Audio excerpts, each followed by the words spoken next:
Senator Cayetano disclosed that you are an opportunistang balimbing because your position on the West Philippine Sea, he claims, was very different from your position today. Did you ever change your stance? Ang galing naman ng mga senador mo dyan, Ses. Masyado naman nila ako pinapasikat. No? Mukhang nakatingin sa salamin si Senator Ambassador of Jesus Christ Alan Peter nung sinabi niya yung pagiging oportunista at pagiging balimbing. No? I've never changed my position. At medyo natawa ako doon sa sinabi niya na I was trying to convince him doon sa posisyon ko para kumbinsihin si Pinoy na huwag magsampa ng kaso sa UNCLOS. Medyo nakakatawa yon. Dahil kung may kukunin ako na tao para kumbinsihin si Pinoy, baka hindi siya. Dahil siya yung bumalat kay Pinoy dati na si Pinoy daw ay abnoy. Publicly. Kaya hanggang pumalaw si Pinoy ay galit na galit sa kanya. Kaya dagdag pa dyan ay isa ako sa nag-lead nung case sa UNCLOS. At hindi ko alam kung nakita niyo yung pictures, ay nandun ako sa harapan. Dun sa victory lap. We all know that. But he claims that you had arranged a meeting between him and the then Chinese ambassador? Well, hindi ako nag-arrange para sa kanya. Ako, kausap ko talaga yung Chinese ambassador dahil kasama sa trabaho ko yon as political affairs. No? At hindi lang yung Chinese ambassador, na mismo yung foreign minister, si Wang Yi, na-meet ko yan. As well as yung defense ministers ng Vietnam, asking them how they deal with China. Because they've been at war for 1,000 years. So, bahagi ng trabaho ko yan. To meet ambassadors, actually hanggang ngayon, ginagawa ko yan, and to meet foreign ministers.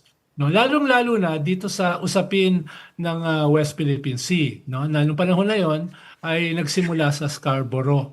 Pero ang hirap lang kasi pagkatiwalaan ni Senator Alan Peter dahil siya rin kasi yung nag-defend kay Digong sa United Nations na wala daw ni isa na pinatay extrajudicially nung panahon ni Digong. Siya rin yung nakipagdebate sa BBC, kung maaalala nyo, na lahat daw nang namatay during the Tokhang campaign ay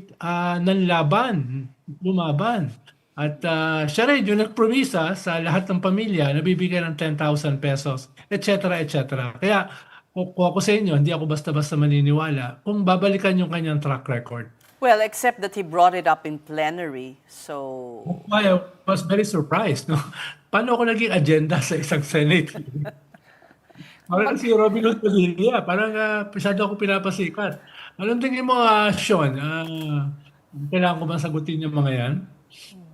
Hindi, ganito na lang. So once and for all, you're categorically denying that that conversation ever happened between you and then minority leader. Okay, so never... Of course.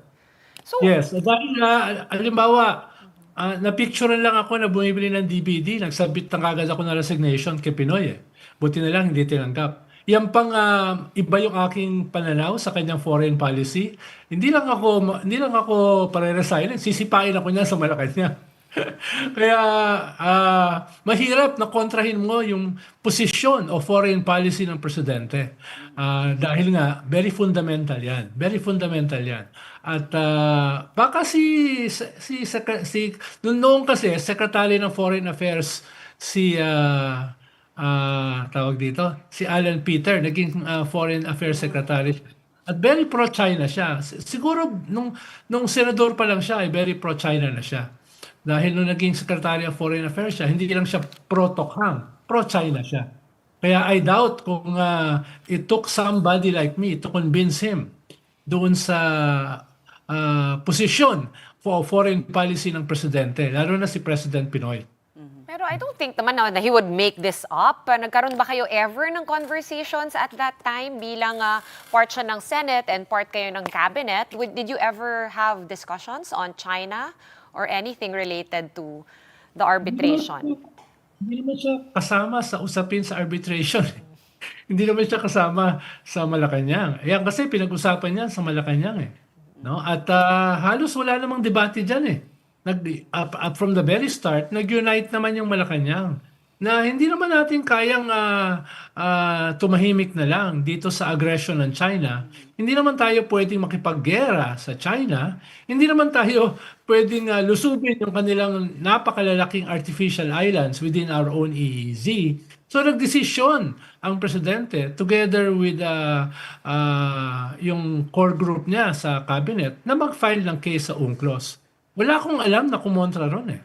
Or even dared contradict the president. Kaya hindi ko alam kung saang multiverse nakuha ni Senator Alan Peter yung kanya mga pinagsasabi.